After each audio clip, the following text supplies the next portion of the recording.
자, 우리는 불안함을 누구나 느끼죠. 불안할 때 하는 개인적인 행동이나 그런 반응들이 혹시 있으신가요? 있겠죠? 자, 넘어갈게요. 자, 말씀 이해하기. 느부갓네살은 무엇 때문에 마음이 불안했을까요?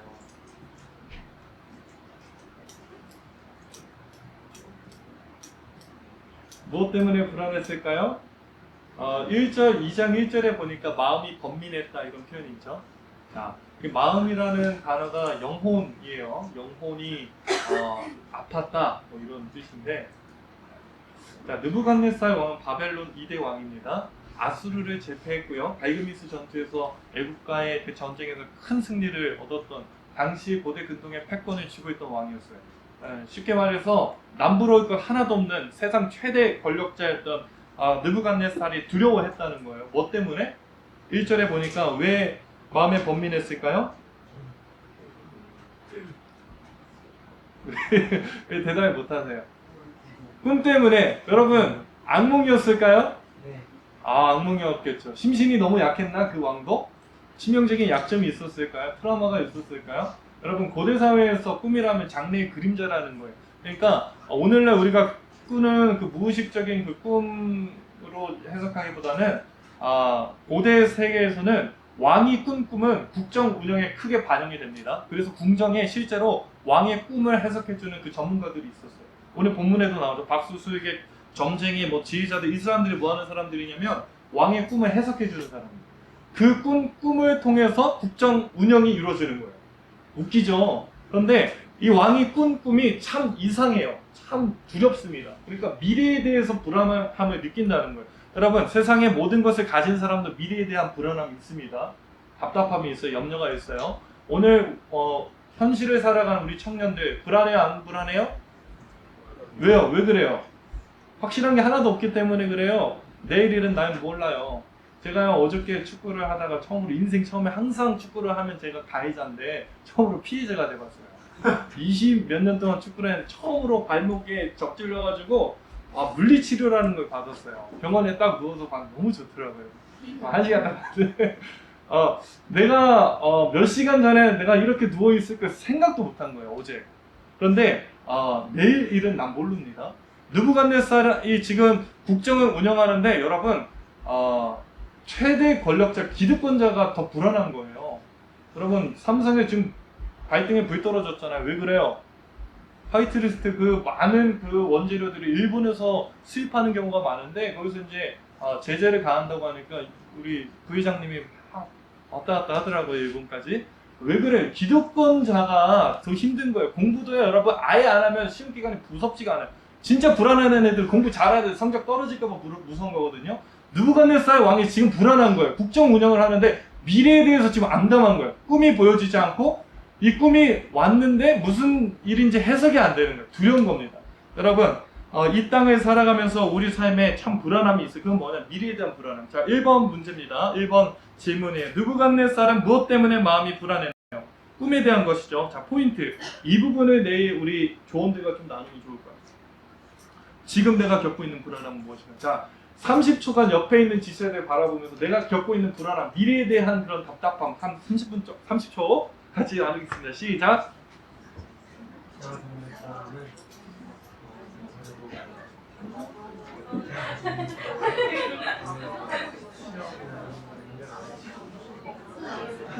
어디를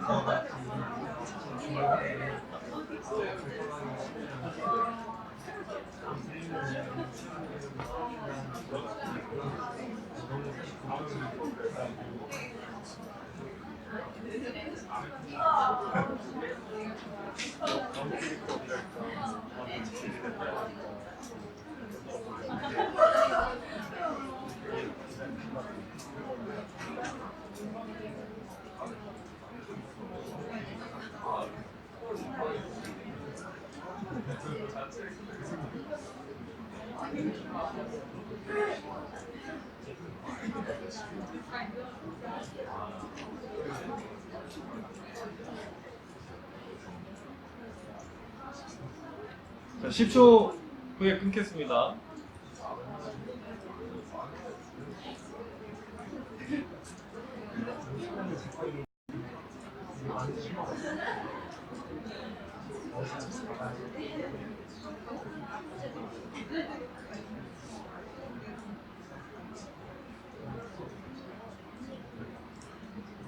옆에 지체 보니까 불안해 안 불안해요?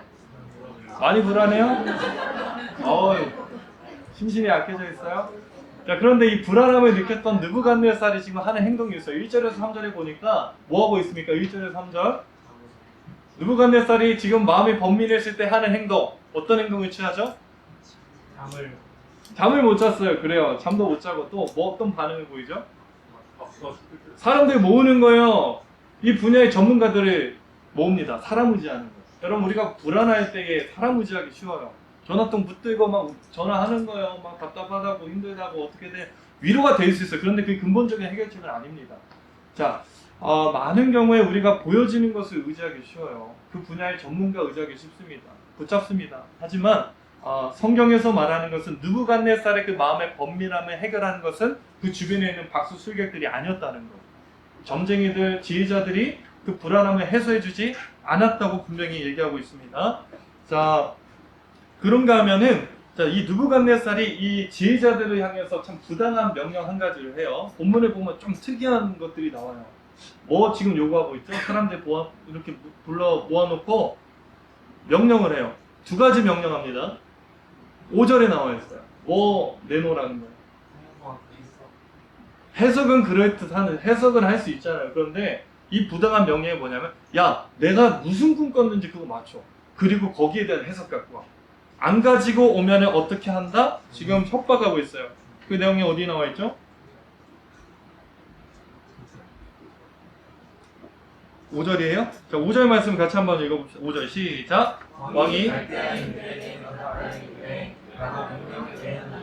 너희가 만일 꿈과 해석을 내게 알려하지 않으면 너희 몸을 쪼갤 것이며 너희의 집을 거름더미로 만들 것이요. 어마무시한 명령을 하고 있는 거예요. 꿈도 가지고 오고 해석도 해내라. 이거 할 수 있는 사람이 있을까요? 없을까요?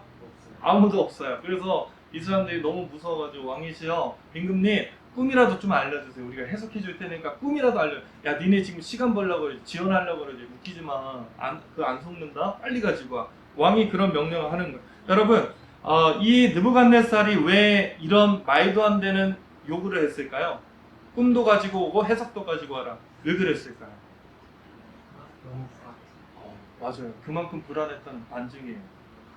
수많은 사람이 있는데 믿을 만한 사람이 없어. 믿을 만한 정보가 없고 신뢰할 만한 정보가 아니라는 거예요.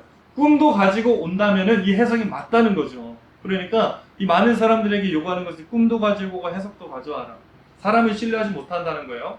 그런가 하면은 이 왕이 꿈을 가지고 오지 않을 경우 어떻게 한다고 하고 있죠? 죽이겠다. 없애겠다 말하고 있어요. 부당합니다. 이 왕이 왜 그랬을까요? 그만큼 급한 거예요. 자신이 가지고 있는 기득권을 놓칠 거가 지금 거기에 대한 두려움이 있는 것입니다. 고대 근동에 패권을 쥐고 있는데 수많은 경쟁자들이 있거든요. 내가 가진 것을 놓칠까봐 무서워서 사람들이 닥달하는, 쥐어짜는 거예요. 빨리 가지고 와라. 빨리 가. 그만큼 내가 준비를 하겠다는 거예요. 변수를 없애겠다는 거예요. 내 삶에 고난이 있으면 안 된다는 거예요. 내가 편한 길로 가고 싶다는 거예요. 수단과 방법을 가리지 않고 내 미래를 준비하는 지혜로운 왕이었어요. 이게 느부갓네살의 모습이었습니다. 여러분, 오늘 우리가 신앙생활하는 우리도 사실 하나님 이렇게 믿고 있어요. 하나님 빨리 알려주세요. 내가 만나야 될 배우자 빨리 만나게 해주세요. 하나님 내 취업의 문을 빨리 열어주시고 빨리 보여주시고 빨리 결정해주시고 하나님 도와주세요. 내 인생에 고난이 있으면 안 돼요. 하나님 실수하는 겁니다. 느부갓네살이 했던 신앙의 방식, 삶의 방식, 오늘날 우리가 이 땅을 이런 식으로 살고 있어요. 빨리 하나님 열어달라고. 빨리 내 미래에 대해서 확신시켜달라고. 사랑하는 여러분, 자, 이번에 대한 포인트는 이거예요. 내가 지금 꿈꾸고 있는, 내가 원하는 미래 분명히 있을 것입니다. 내가 꿈꾸는 이상향이 있을 거예요. 그것이 무엇인지는 모르지만 우리 각 개인의 삶마다 내가 원하는 미래상이 있을 것입니다. 자, 그것을 좀 나누시면 좋을 것 같아요. 이것을 나누는 이유는 내가 원하는 뜻과 하나님의 뜻 사이에서의 그 괴리, 그 간격이 얼만큼 큰가를 우리가 조금 보기 위해서. 우리가 생각하는 신앙인의 삶에는 고난이 있으면 안 된다는 거예요. 하지만 현실은 여러분, 다니엘서를 읽고 있는 독자들은 70년 포로 생활하고 있는 이스라엘 백성들이에요. 그들이 원하는 것은 이거 한 가지입니다. 하나님 빨리 우리 해방시켜 주세요. 빨리 고국으로 돌려 보내주세요. 하나님 우리 삶을 좀 열어주세요. 좀 도와주세요. 이것이 이스라엘 백성들의 신앙의 모습이었다는 거죠. 자, 이런 모습 속에서 자, 세 번째 질문입니다. 다니엘은 불안할 때 어떤 행동을 했고 그 이유가 무엇일까요? 똑같이 불안한 현실을 마주했어요. 다니엘도. 자, 지혜자들이 다 죽어가는 현실 속에서 다니엘도 죽음의 문턱에 섰습니다. 불안해요. 미래가 암담해요. 답답합니다. 불안합니다. 그런데 여기서 느부갓네살과 전혀 다른 반응과 행동을 하는 거예요. 다니엘이 어떤 행동을 했을까요? 친구들을 만나서 맞았어요. 제가 더 이상 설명할 게 없네요. 자, 느부갓네살은 누구를 의지했죠?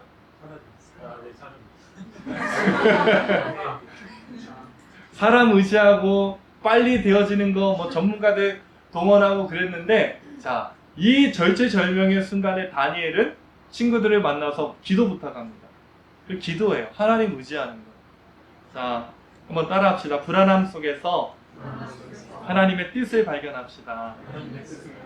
불안함은요, 신앙인도 피해가지 않아요. 여러분, 믿음 좋다고 해도 불안합니다. 솔직히 인정할 건 해야 돼요. 우리 청년들이 불안함 계속 끊임없이 느껴요. 믿음이 있고 하나님 인도해 주신다고 하지만 현실 앞에 섰을 때 우리 불안해요. 사실이에요. 하지만 하나님이 우리에게 불안함을 만나게 하시는 것은요, 우리에게 고난을 만나게 하시는 것은 그 속에도 하나님의 뜻이 있기 때문에. 우리는 70년 포로 생활하는 거 하나님 뜻이 아니라고 생각하거든요. 하지만 그게 하나님 뜻이랍니다. 내가 취업이 안 되는 게 하나님 뜻이 아니라고 생각해요, 우리는. 하지만 그 안에서도 하나님의 뜻이 있다는 거예요. 느부갓네살 앞에 선 다니엘이 사실 이거 피하고 싶었을 거예요. 왜요? 칼날이 목에 들이미는데 누가 그 좋겠어요? 그런데 그 안에서도 하나님이 다니엘을 통해서 하고자 하는 뜻이 있었어요. 하나님의 사람을 통해서 느부갓네살 왕에게 앞으로 되어질 일들을 하나님이 계시해 주시는 거예요. 이 땅에 이 세계의 통치자는 세상의 왕이 아니라 세상의 신이 아니라 하나님이시다. 하나님이 주관하신다. 이것을 다니엘의 그 위기와 다니엘의 그 불안한 상황 속에서 하나님이 나타내고자 하는 하나님의 역사라는 거예요. 우리 현실 속에서 때로는요, 불안한 상황은 만납니다. 결혼해야 할 상대가 누군지를 모르겠어요. 만나지를 못합니다. 내 현실에서 갈림길에 있을 때 어떤 것 선택해야 될지 잘 모르겠어요. 불안해요. 미래가 안 보여요. 답답해요. 그 상황이 또한 하나님이 우리를 향해 원하시는 길이라는 거예요. 자, 다니엘이 마주한 불안한 상황, 그 속에도 하나님의 뜻이 있었다는 거예요. 여러분, 다니엘이 사실 참 말도 안 되는 DNA 유전자를 가지고 태어났어요. 보통 이게 되면은 머리가 좀 안 돼요. 이게 되면은 이게 좀 안 돼야 되는데, 다니엘은 혈통도 괜찮았고 외모도 준수했고요. 이거 되게 두뇌네 뭐 우리 준성 형제 보험관 알파고 다 갖췄어요. 완벽한 사람이야. 한 가지 갖추지 못한 게 있다면 뭐예요? 나라가 망했다는 거예요. 그대로 있었은 그 혈통에, 그 외모에, 그 지성에, 그 능력에, 그 탁월함에 승승장구할 수 있었던 그 사람이 나라가 멸망해서 1440km 밖에 있는 바벨론의 포로로 끌려갑니다. 망한 거예요. 불안해요. 미래가 막혔습니다. 꿈이 안 보여요. 하지만 그 속에서도 길이 막힌 상황에서도 하나님 길을 열어주시는 분이에요. 할렐루야. 다니엘이 그것을 봤어요. 지금 왕이 나를 지금 칼을 겨누고 나를 죽이겠다는 아리옥 장군이 와서 죽이겠다는 그 위기 불안함을 마주했어요. 그 속에서도 하나님의 뜻이 있겠다는 것을 확신할 수 있었던 것은 과거의 내 삶에 인도하신 하나님을 경험했기 때문에. 내가 불안한 상황을 마주해도 그 속에도 하나님의 길이 있다는 것을 확신했기 때문에 뚫고 나가는 거예요. 사랑하는 우리 리더십 여러분, 자, 다시 한번 따라합시다. 불안함 속에서 하나님의 뜻을 발견합시다. 여러분, 그 불안함의 위기를 통해서 하나님의 하나님 되심이 바벨론에 드러난 거예요.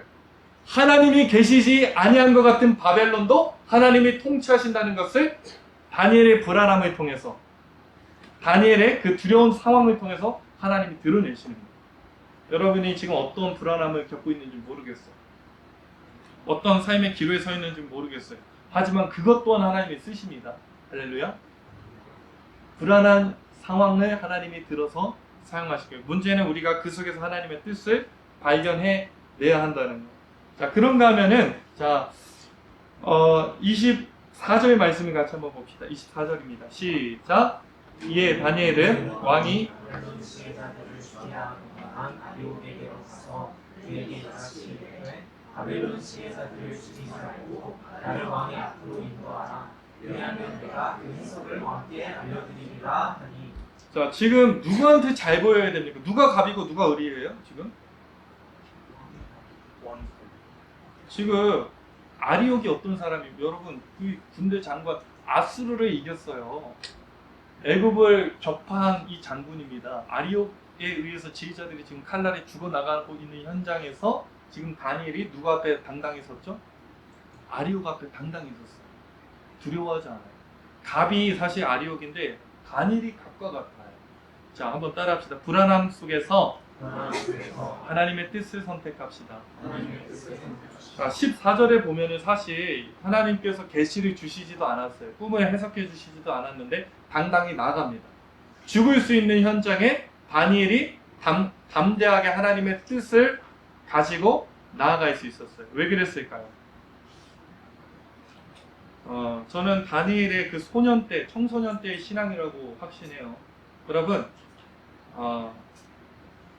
인류 최초의 특목고에 다니엘이 입학했잖아요. 3년 동안 그 왕의 진미 먹고 포도주 마시고 교육 받으면 철밥통이 보장된 그 학교 들어갔습니다. 시험문이 열렸어요. 자, 그 상황에서 이제 나라는 망했고 누구에게 줄을 서야 돼요? 느부갓네살에게 줄을 서야 돼요. 자, 이 느부갓네살이 주는 그 모든 교육과 그 환경을 다 누리고 승승장구하면 됩니다. 거기에 황관장이라는 교장 선생님이 계셨어요. 그 교장 선생님 눈밖에 나면 안 돼요. 3년간 버티면 됩니다. 그런데 지금 누구하고 딜을 하죠? 황관장한테 가서 나 왕이 주는 거 먹지 않겠다고 정면으로 돌파하는 거예요. 자, 누구에게 잘 보여야 돼요? 누가 갑입니까 이때? 황관장이 갑이죠. 그런데 다니엘은 황관장을 두려워하지 않아요. 하나님을 두려워합니다. 그래서 황관장과 맞서 싸웠어요. 먹고 마시는 작은 일일지라도 하나님 앞에서 신앙을 타협하지 않고 정면 돌파했다는 거예요. 여러분, 이 황관장을 이긴 다니엘이 나중에 아리옥을 이깁니다. 황관장을 넘어서야 아리옥과 싸울 수 있는 거예요. 우리 삶의 신앙의 작은 부분에 타협하지 않을 때에 더 큰 신앙의 도전이 왔을 때 우리가 싸울 수 있는 거예요. 하루아침에 다윗이 골리앗을 때려잡았을까요? 안 그래요. 소년 때 문맷돌 던지면서 사자 곰 때려잡던 그 실력이 골리앗을 때려잡는 다윗을 만든 거예요. 그러니까 다니엘이 다니엘이 될 수 있었던 거, 아리옥 앞에 당당히 설 수 있었던 것은 삶의 자리에서 연약한 부분이 가장 작은 부분이죠. 먹고 마시는 것, 거기에서 타협하지 않았던 다니엘의 신앙, 하나님의 뜻을 선택할 수 있었던 선택의 기로에서 누가 봐도 황관장을 선택하는 게 지혜로운 그런 상황에서 다니엘은 황관장이 아니라 하나님을 선택했어요. 그 다니엘이 아리옥 앞에서도 떨지 않는 거예요. 우리 청년들이 정말 그랬으면 좋겠어요. 여러분, 갑자기 회사 사장님, 부장님 앞에 가가지고 막 큰소리 뻥뻥 치고 그런 거 꿈꾸지 마시고요. 삶의 자리에서 회사에 밥 먹을 때 기도하는 거 먼저 하세요. 아침에 회사 가서 큐티하는 거 먼저 하세요. 작은 부분부터 이겨내야지만 우리가 이길 수 있는 겁니다. 한번 따라합시다. 황관장을 넘어서야 아리옥과 싸울 수 있다. 이거거든요. 그래서 결국에 다니엘이 꾼 꿈이 뭐예요? 자, 우리 이거 봅시다. 이게 동상 보이죠? 머리가 금이고 그 아래 은이고 노, 쇠, 구리, 흙, 다 있는데, 여러분, 자, 이것이 보여주는, 이 그림이 보여주는 바가 뭐예요? 해석의 뭐라고 해야 될까? 이게 난해해요, 사실 이 부분이. 그러니까 이것을 세계사적으로 봐서, 바벨론, 메데파사, 페르시아죠. 그리고 헬라, 그리스, 로마, 유럽 이렇게 이어진다는 세대주의적인 해석이 있고, 바벨론 왕국 안에서 내 왕조를 얘기하는 것일 수 있다. 여러 가지 해석이 이렇게 난무합니다. 하지만 뭔지는 모르겠지만 분명한 것은 세상 권세에는 분명한 한계와 그 정해진 시기가 있다는 거예요. 끝이 있다는 거예요. 자, 이 신상이 뭐에 의해서 무너지죠? 다듬어지지 않은 뭉퉁한 이 돌멩이, 이 바위에 의해서 무너져요. 여러분, 많은 사람들은요, 신상이 더 가치 있고 위대하다고 봅니다. 다듬어지지 않는 돌은요, 별로 가치 있다고 바라보지 않아요. 신앙이 꼭 그렇거든요. 세상의 화려함이 더 멋지고 이게 가치 있다고 보여져요. 세상 사람들이 말할 때. 하지만 하나님은요, 가치 없어 보이는 그 돌을 통해서 이 신상을 때려 부시는 하나님이에요. 누가 더 능력이 있습니까? 하나님이에요. 다듬어지지 않은 이 돌과 같은 신앙의 능력이 세상을 이긴다. 여기에 대한 확신이 다니엘에게 있었기 때문에 다니엘이 하나님을 선택할 수 있었다는 거예요. 자, 다시 한번 제가 말씀을 드립니다. 불안함 속에서 하나님의 뜻을 선택합시다. 자, 우리 삶의 여러 기로에 서 있을 때에 우리가 하나님을 선택하는 것이 너무 중요하다는 것이죠. 자, 3번 질문입니다. 다니엘은 불안할 때 어떤 행동을 했고 그 이유는 무엇일까요? 하나님을 의지했고요. 하나님의 뜻을 구했고요. 자, 하나님의 강하심을 선택했죠. 자, 그래서 우리 포인트 이 부분을 우리 조원들과 나누면 좋을 것 같은데요. 내게 주어진 상황에서 나를 향한 하나님의 뜻은 무엇일까요? 불안함 그 현실 속에서 하나님이 나를 왜 이곳에 세우셨고 이 환경으로 내모셨을까요? 여기에 대한 하나님의 뜻을 구하시고요. 하나님의 뜻을 선택하는 저와 여러분들에게 소망합니다. 자, 생각 나누기 이 부분 읽고 마치도록 하겠습니다. 같이 읽습니다. 시작! 하나님께서 내 삶에 불안한 문제를 허락하신 이유가 무엇일까요? 그리고 내가 선택해야 할 하나님의 뜻은 무엇일까요? 자, 불안함이라는 주제는 느부갓네살도 만났고 다니엘도 만났어요. 피해갈 수 없습니다. 하지만 거기에 대한 반응은 너무 달랐어요. 자, 다니엘은 하나님의 뜻을 발견했고 그 하나님의 뜻을 선택했습니다. 자, 우리의 삶에 하나님이 각자 개인마다 허락하신 불안함이 있을 거예요. 답답함이 있을 겁니다. 두려움이 있을 거예요. 그 상황을 허락하신 이유가 있어요. 이거 하나님 뜻이 아니다 이렇게 생각하지 마시고요. 신앙인에게 무효는 없습니다. 분명한 이유가 있어요. 그 상황에서 하나님의 뜻을 발견하시고 선택하는 저와 여러분들에게 소망합니다.